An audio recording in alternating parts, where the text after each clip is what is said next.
Good evening, good morning, good afternoon. Depending on wherever you are, it's good to see you all today.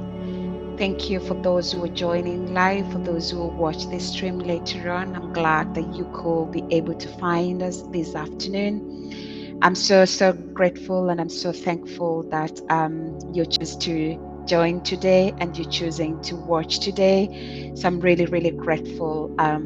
If you're new here, I'm glad that you have been able to get us today. You've been able to catch up with this stream today, and I really appreciate that so much. Thank you so very much.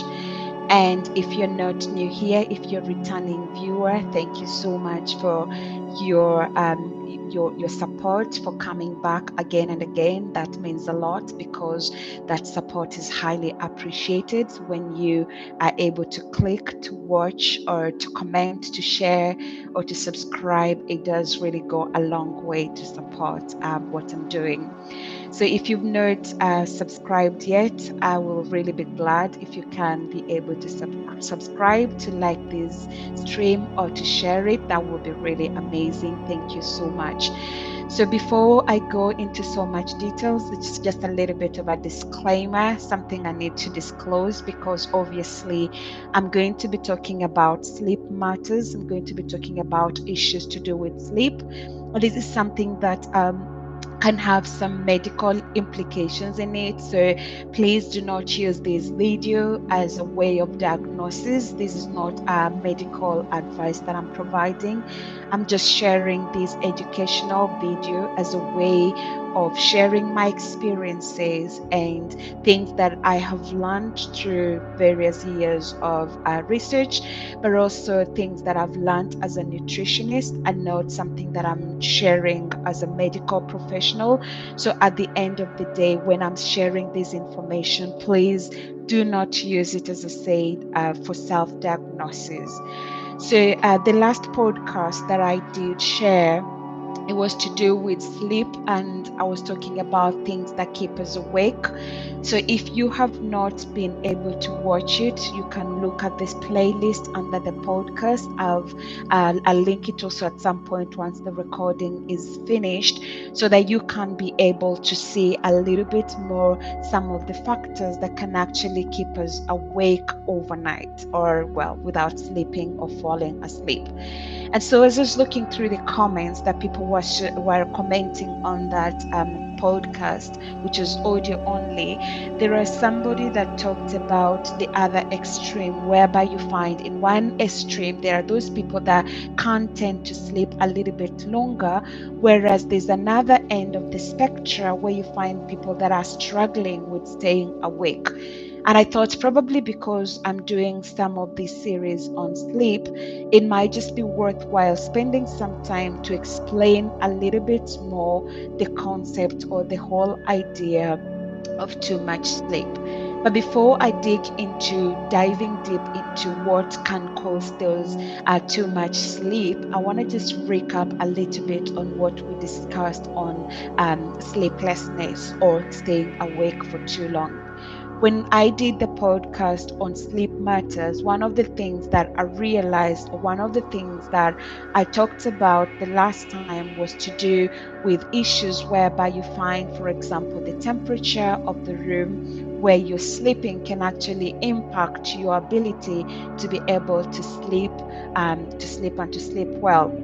For instance, if your room is too hot or if your room is too cold, that can actually make it difficult for you to fall asleep quickly. I spoke about things to do with things like gadgets. So if you've got constantly having gadgets around you, those gadgets can also impact on your ability to be able to sleep because of the blue light that is emitted from those gadgets. I spoke about also the timing of the day when you eat can actually impact on your sleep because you don't want to go to bed when you have a really full tummy. That can actually mean that at the end of the day you are not able to sleep because, of course, you are on a very full tummy. So the timing of the day that you eat can impact a lot on your sleep.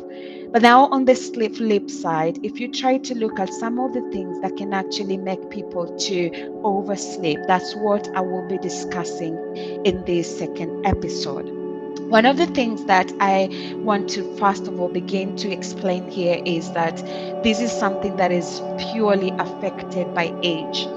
If you're a parent, you're a mom or you're a dad or you're a grandparent or you have some responsibility of a young person, you really want the children, when they're like newborn babies, you want them to sleep longer because, of course, that is the period when their bodies are growing and their bodies are developing. So, as we sleep, we know sleep plays an important role in growth and development, but also in the repair of our body tissues and organs and things like that.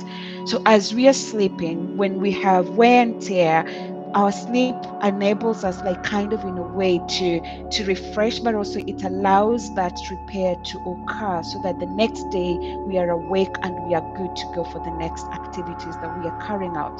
So if you're going to be able to look at this term of excessive sleeping, it is one of the things that I think it will be important for you to begin by defining what does that mean and to who are you looking at in that perspective. For example, if you have a little child, as I've already said, you expect them to sleep a little bit longer. But then if you're talking of adults or grown-ups and you're finding yourself struggling with being able to stay awake or stay alert throughout the day, which of course that's going to be the excessive sleeping coming in, that's something that I will be talking a little bit about today. And it might be something worth thinking a little bit more in depth and investigating to see what could be the issue. So, if I start to go a little bit more into details, first of all, there's just an article I was reading from the NHS, and what they were talking about is things to do with this excessive daytime sleepiness. So, one of the things that they highlight with this excessive daytime sleepiness, they're saying it's some condition which is called hypersomnia, or where you are sleeping more than is needed, where people fall asleep repeatedly during the day. So we may be having this condition if, for example, you regularly napping during the day, and after even that nap you don't necessarily feel refreshed as at all. You may fall asleep during the day, often while you are eating or talking you just find yourself sleeping. And of course it's not intentional, because if you're eating you really want to enjoy your meal, or if you're talking you want to enjoy the conversation and you don't want to be snoozing off in the midst of our or in the middle of a conversation. Also, you will still feel asleep at night, and you will sleep for long hours and durations of time in the middle of in the night time. And of course, at the end of the day, you still are able, when you wake up in the morning, you're feeling as though you haven't really had enough sleep. And that might be something worthwhile looking into more details about, because at the end of the day, it could be an indication of some underlying issues. Some of the things or some of the reasons or some of the factors that can actually cause people to have these excessive sleepiness, particularly during the day, could be number one, things to do with medication. So, if you are undergoing, let's say, a given treatment, some of the medication can actually cause drowsiness and sleepiness over a period of time. But one of the things that you need to realize is that that is something that is very artificial. It's very temporary, because it is during the time when you're going through that treatment. And once that treatment period is gone, you should actually be able to go back to a normal sleeping cycle. So that's something that is very artificial. And once the medication treatment is over or is come to an end, what it just means is that at the end of the day, you will be able to go back to a normal sleep cycle. And then the other thing that can also cause people to end up to having, excuse me, to be sleepy over a longer period of time, or feeling sleepy excessively, can be things to do with the use of drugs.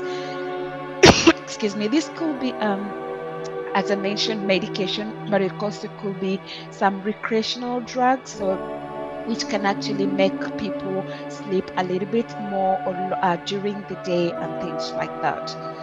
The other thing also to think about will be things to do with stress and depression. Sometimes these issues to do with particularly anxiety or psychological issues, things to do with mental issues as well. Some people, when they are stressed up or when they are undergoing an intense duration of time of prolonged stress on things like depression, that can actually result in excessive sleeping, where sometimes it's just that lack of hope, really, and you want to really just try to stay under the blanket so that you're finding yourself the comfort under your duvet. And that's something, again, that can cause some extended sleeping during the daytime.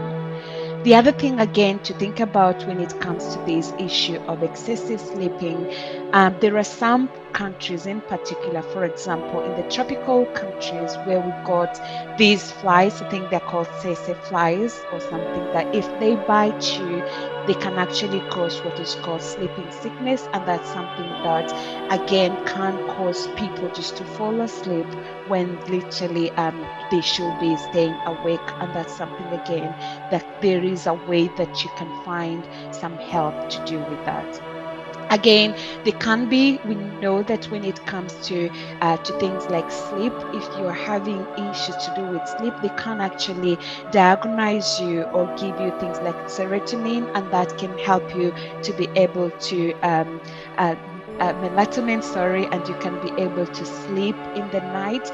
And this could be just sometimes when you're not having enough of these, you'll be finding it maybe difficult to sleep. But if you're having too much of that, you can end up finding yourself sleeping a little bit more longer than is necessary or than you will want to sleep.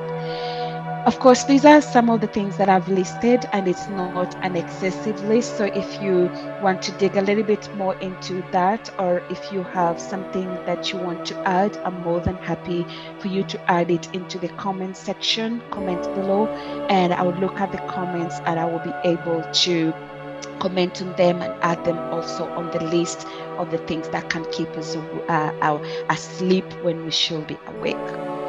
So just one of the things that I feel like I really want to address at this point is, as I mentioned in some of the videos that I posted, I'm a really strong believer in having a good and healthy body.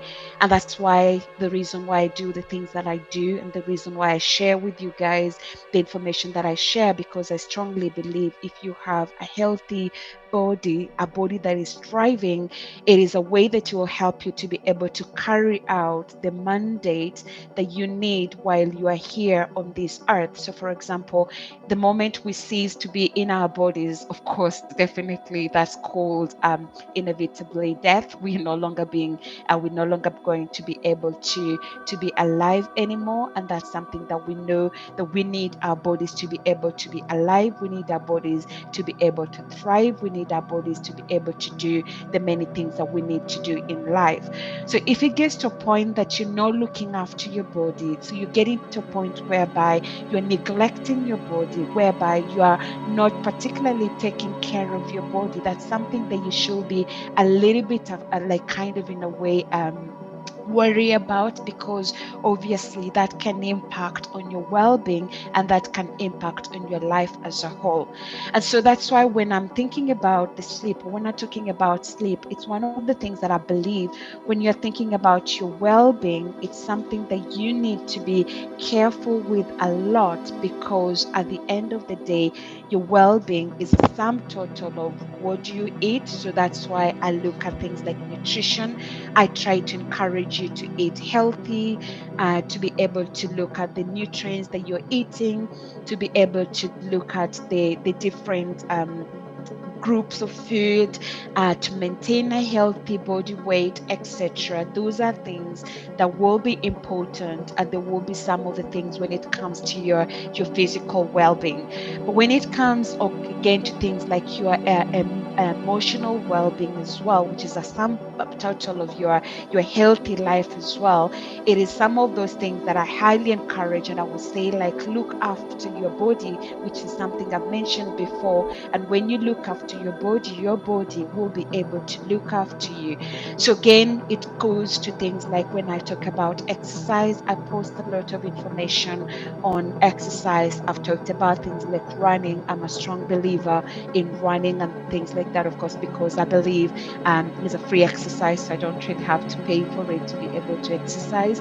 So you can look after your health by exercising, by eating healthily. But also, one of the other things that we often neglect or sometimes can easily be forgotten is where you are not able to look after your health in terms of looking after your sleep. Because, as I mentioned already, when you're sleeping, you're allowing your body that opportunity to be able to recover, to be able to heal itself, to be able to undergo that kind of restoration, so to say. And it should be an opportunity for you to be able to be refreshed, so that when you wake up the next day, you're feeling better and you're feeling like you have the energy to keep on moving.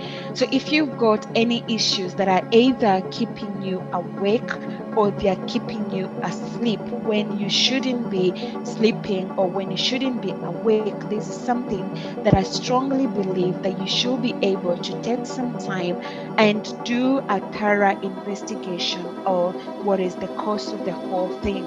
As I mentioned in some of the videos that I've recorded, most of the time we can become very easy at medicating the symptoms. So you're medicating some of the reasons, the things maybe why you're not sleeping, or excusing them, but you're not taking time to be able to look at the root cause, to be able to check, if I'm not sleeping, why am I not sleeping enough? If I am sleeping too much, why am I sleeping too much? What is it that has changed that is making me find myself not being refreshed, even though I've been sleeping for a while? And being in tune and in sync with your body is one of the ways that you get to a point, you get used to knowing that whenever there's something that is not okay, you can be able to check it and be able to examine and be able to come up with a solution and say, okay, wait a minute. Why am I now changing my sleeping patterns? What is it that is causing me? Maybe I'm sleeping too much, or maybe I'm sleeping too little. And so you can be able to find some help. You can be able to find something that will be a solution for a long time. So, again, just as I bring this towards a close, I'd like to encourage you to say, again, as I said, you can have a very good life, a very great life, but you need a healthy body. And a healthy body is a sum total of being able to sleep well, being able to eat well, and being able to do things like exercise, which of course is looking after your physical well-being. But sleep again plays an important role in looking after your emotional well-being, in looking after your mental health and your mental well-being, which is something that you need to be able to have a healthy and a thriving body. So, one of the things, again, as I'm bringing this towards a close, as I mentioned, is it is important, and I can never emphasize enough the importance of being able to understand your body, being able to know and to differentiate the normal from the abnormal, so that when you have something that does look abnormal or does look different from the normal, you will be able to notice it and you will be able to sense it, and you will be able to take a step of action and to correct that as soon as possible. I remember one day, because of course I am a lecturer, so I do teach students. And one of the days when I was teaching, I had one of the students that told me something that I will never forget. This student was saying to me that a lot of us have become out of sync with our bodies, to an extent that when something goes wrong, we are never able to recognize. By the time we are recognizing is when we are down already. That's when you're like, oh, hang on a minute, I have a cold, or I'm not feeling well, or whatever. But if you are so much in sync with your body, you will be able to know when things are going out of the norm. You'll be able to know, okay, I'm coming down with something, and you will be able to revise that. You will be able to kind of ensure that you're dealing with it before it gets to a point of getting out of the norm, so that you end up getting to a point that you become unwell. So you're starting to look for solutions and ways of being able to treat those conditions. So it is one of those things that I highly encourage.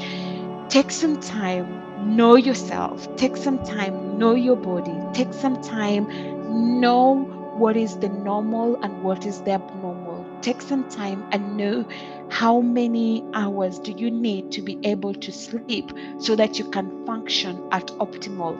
If your optimal functioning time is 8 hours, create a routine that will allow you or enable you to be able to sleep for that 8 hours. If your optimal functioning is 7 hours, again, create a routine that will enable you to function optimally within that amount of time.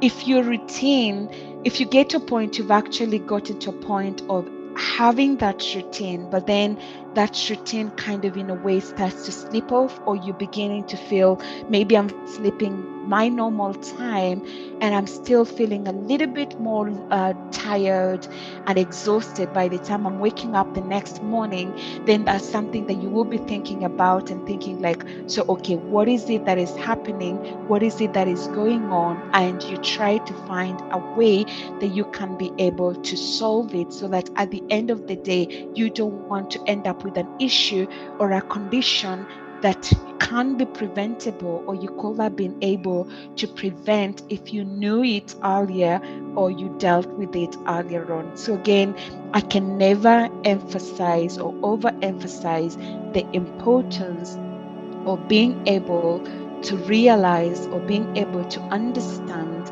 your body so well, so that if anything begins to go over and above what you want to really be experiencing or expecting out of the norm, you'll be able to quickly realize it.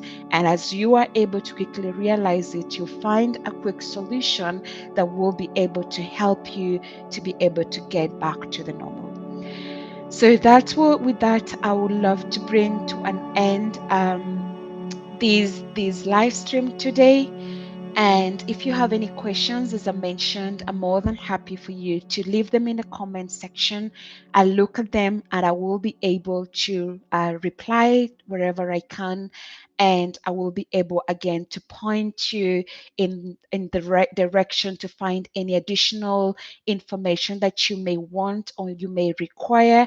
And of course, if you've not done so already, feel free to be to share this stream. Feel free to like it. Feel free to subscribe if you haven't done it. And until next time, I shall see you in the next podcast. But for now, hopefully that was helpful, and hope you have a good evening and a wonderful weekend. Goodbye.